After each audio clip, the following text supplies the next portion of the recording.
Arenlar mavzusi 25-mavzu, ya'ni arenlarning olinishi. Uy ishidan 4 so'rayapsizlar. 4 qarang. Aren bog'ining vodorodga nisbatan zichligi 60 ga teng.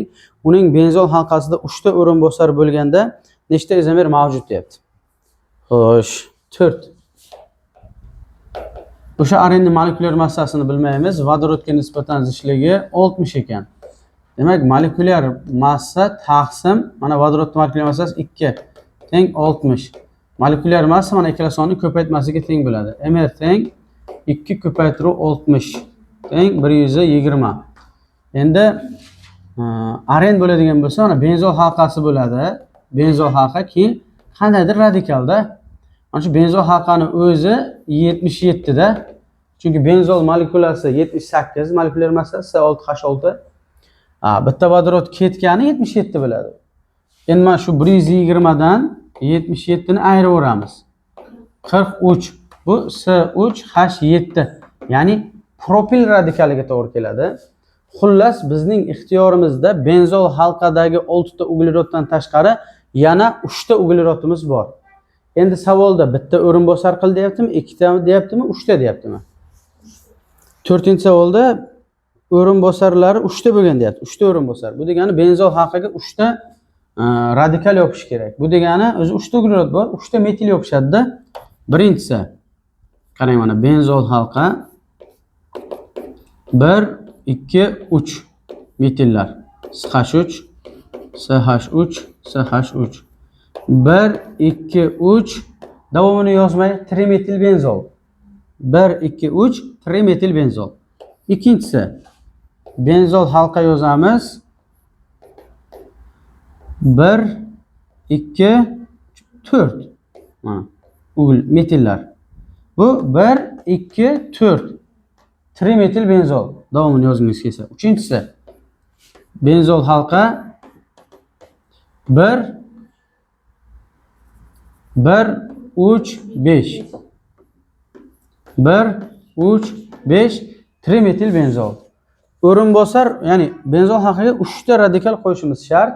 3 ta radikal qo'ysak 3 xil izomer chiqadi. 3 xil. Qaysi javob? A javob to'g'ri. 4 ga A bo'ldi. Keyin yana 41 ni so'ragansizlar, ha? 41 ga e'tibor beramiz.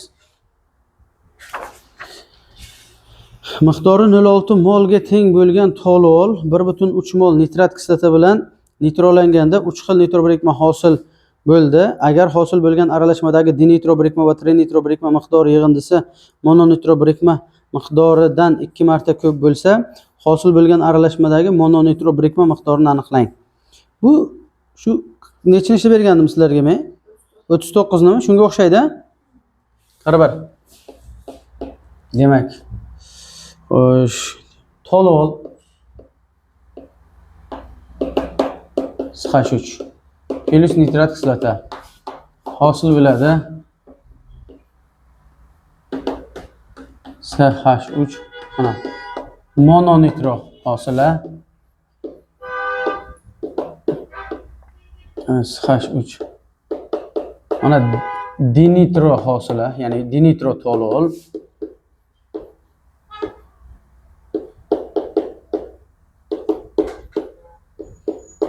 Bunisi trinitro toluol. O2 plus suv. Qarang, savolda agar dinitro va trinitro miqdori yig'indisi 1 mol deylik, yig'indi 2 mol bo'ladi. Mononitro birikma miqdoridan 2 marta ko'p bo'lsa, buni ham 1 deylik mana.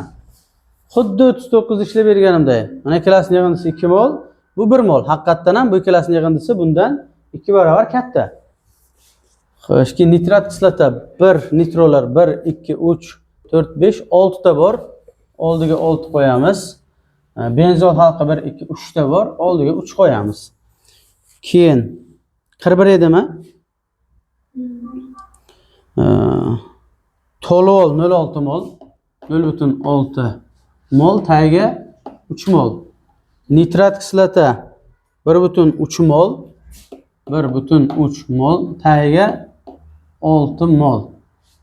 Qaysi biri bilan ishlaymiz? Tepani pastga bo'lamiz. 0.2, tepani pastga bo'lamiz.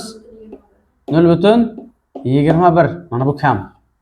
Mana bu bilan ishlash kerak, bu bilan emas. Tushunasizmi? Kami bilan ishlanadi. Nimani so'rayapti? Hosil bo'lgan aralashmadagi mononitro birikma miqdori. Mononitro birikmani tagiga mana 1 mol, tepasini topinglar. 0,6 ko'paytiruv 1 bo'lib 3. 0,2 mol. A javobmi? 41 ga A bo'ldi. Tekshirguncha ham A dedikmi? To'g'ri aytibsiz. Keyin yana 48 so'radilaring. Xo'sh, 48 shu joyga sig'sa kerak. 48 ga e'tibor beramiz. Massasi 18 gram bo'lgan propil benzol to'liq yonganda normal sharoitda necha gram suv hosil bo'ladi? Shu kitobimga bir og'ir. Xo'sh. Propil benzol to'liq yonganda normal sharoitda necha gram suv hosil bo'ladi? 48. Propil benzol. Propil 3 ta, benzolda 6 ta, jami 9 ta uglerod bormi? O'zi qavsda yozib qo'yibdi. Empirik formulasini S9 H12. Shu yonsa nima hosil bo'ladi? Karbonat angidrid bilan suv hosil bo'ladi. Uglerod 9 ta, oldiga 9 qo'yamiz. Vodorod 12 ta, oldiga 6 qo'ysak, vodorod 6 kere 2 12 bo'ladi. Kislorodni qarang-da, 9 kere 2 18, 18 ga 6 ni qo'ysak 24. 24. Mana bunga 12 qo'ysak 24 bo'ladimi? 12 kere 2 bo'ldi. Reaksiya tenglashdi. 18 gram dedim propil benzolni. 18 gram. Mr. Yer rahmat. Xo'sh, 12 ni 9 ga ko'paytirsa necha? 120. Propil benzol. Ha, 106 u boshqasi edi. Necha deyapsizlar? 120 gram. Nimani so'ragan? 108 gram tepasi. 16,2 gram. Qaysi javob? S javob to'g'ri. Uy ishida yana muammolar bormi? Bo'ldimi? Tez yozinglar, davom etamiz.